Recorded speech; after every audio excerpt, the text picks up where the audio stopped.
গাছপালা একটা আলাদাই সুন্দর। যে এই রাস্তার ভিউটা তোমরা দেখো, এত সুন্দর রাস্তা। তোমরা শহর অঞ্চলে এই রাস্তাটা কিন্তু দেখতে পাওয়া যায় না। এই রাস্তার ভিউটা আমার সবসময় ভালো লাগে। চারিদিকে দুপাশে গাছ, খুব সুন্দর রাস্তা। তো চলো সামনে যাই, আর ভিডিওটা কেমন লাগছে অবশ্যই তোমরা জানিও। সামনে নাকি একটা সুন্দর মন্দির আছে শুনেছি, সেই মন্দিরটার উদ্দেশ্যেই যাচ্ছি।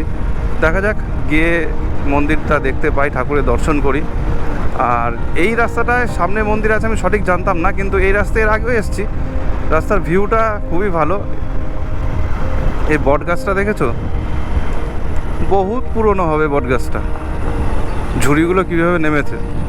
আর এই যে রাস্তার মানে প্রকৃতির রাস্তার এত সুন্দর ভিউ, মানে তোমরা মানে এত সুন্দর রাস্তা কিন্তু চট করে কোথাও দেখা পাওয়া যায় না। রাস্তাটা দেখেছো? অসাধারণ রাস্তা। কিন্তু যে ভিডিওটা আমি আপলোড করেছিলাম, তো সেই ভিডিওটা তোমরা খুব ভালো রেসপন্স করেছো, খুব ভালো ভালোবাসা দিয়েছো আমাকে, প্রচুর প্রচুর ভালোবাসা দিয়েছো। তো আমি চাই এই ভিডিওটাতেও তোমরা অনেক ভালোবাসা দাও আমাকে। আর রাস্তাটা দেখেছো তোমরা? রাস্তার ভিউটা অনুভব করো জাস্ট।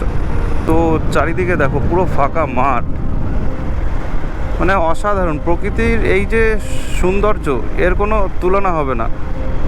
আর আমাদের মানে আমরা যেখানে থাকি একটু শহর অঞ্চল, সেইখানকার যে ওয়েদার এবং গরম ভাব, এখানে আসলে কিন্তু মানে নিঃশ্বাসটাই নেওয়া হচ্ছে, মনে যেন একটা আলাদা শান্তি অনুভব করতে পারছি। এগুলো এখন আর দেখতেই পাওয়া যায় না এই ধরনের রাস্তা। আগে কিন্তু ম্যাক্সিমাম এলাকাতেই রাস্তার দুধারে এরকম সুন্দর গাছ ছিল। মানুষের নিজের মানে প্রয়োজনের চাহিদার্থে, মানে কি বলবো, রাস্তা বড় করার উদ্দেশ্যে সমস্ত গাছপালা কেটে রাস্তাগুলো বড় করেছে।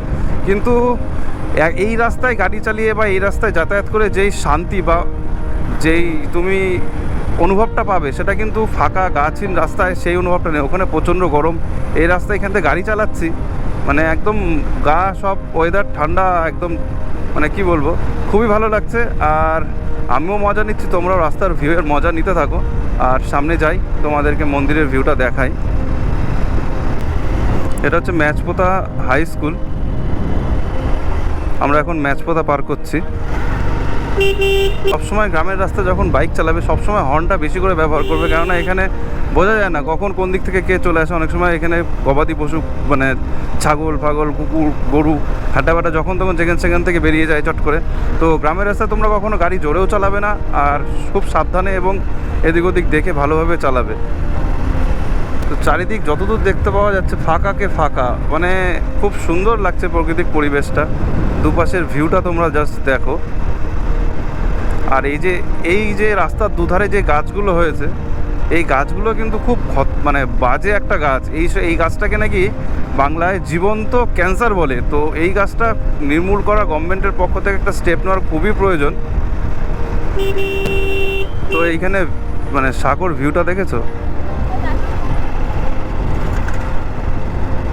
রাস্তাটা খালি তোমরা দেখো, মানে কি বলবো, আমি মনে হচ্ছে এই রাস্তায় সারাক্ষণ কন্টিনিউ গাড়ি চালিয়েই যাই, এত সুন্দর রাস্তার ভিউ, মানে অসাধারণ ভিউ লাগছে।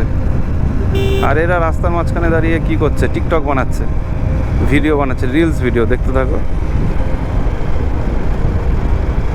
তো ওরা একটু লজ্জা পেয়ে গেছে। যাই হোক, চলো আমরা সামনের দিকে এগোই। কেমন লাগছে তোমরা কিন্তু আমাকে অবশ্যই জানাবে। আর ভিডিওগুলো আমার কেমন হচ্ছে, তোমাদের ভিডিওগুলো কেমন লাগছে, সে মতামত তোমরা অবশ্যই কমেন্ট বক্সে দাও। কেননা তোমাদের মতামত আমার খুবই জরুরি, এবং তোমাদের মতামত জানাটাও আমার প্রয়োজন, যে ভিডিওগুলো আমার ঠিকঠাক আমি বানাতে পারছি কি না। মানে আমি কনফিউশনে থাকছি যে ভিডিওগুলো আমি বানাচ্ছি, সে ভিডিওগুলো তোমাদের দেখতে আদৌ কি ভালো লাগছে, বা ভিডিওগুলো কেমন হচ্ছে, তোমাদের কি ভালো লাগছে। এই দেখেছো এই যেমন একটা ছাগল চলে এসেছিলো। তো রাস্তায় সবসময় সাবধানে গাড়ি চালাবে। তো শিবপুর সাই মন্দির সাইনবোর্ড দেখতে পেয়েছি, ওয়েলকাম। কোন দিকে? এই দিকেই দেখাচ্ছে। চলো তাহলে, মনে হয় খুব কাছাকাছি চলে এসেছি সাই মন্দিরে। কতটা দূর যাই দেখি, তোমাদেরকে দেখাই। তো এখান থেকে সাইডে ঢুকে যেতে হবে, মন্দিরটা নাকি এইদিকে পড়ে। তো এই যে মন্দিরের সামনে চলে এসেছি।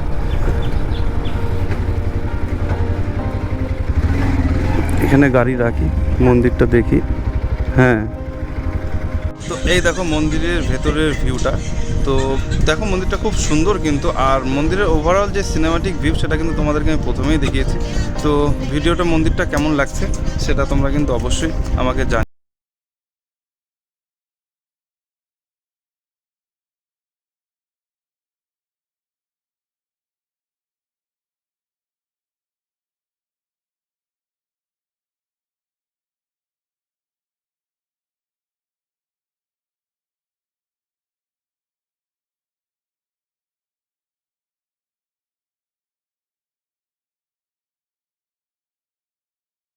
পেতে চ্যানেলটাকে অবশ্যই সাবস্ক্রাইব করো, আর যারা ফেসবুকে দেখছো তারা চ্যানেলটাকে অবশ্যই ফলো করে রাখো। তো চলো টাটা, দেখা হচ্ছে তোমাদের সাথে নেক্সট আরেকটা ভিডিওতে। অন্ধকার হয়ে গেছে এখন, ভিডিও খুব একটা ভালো আসবে না।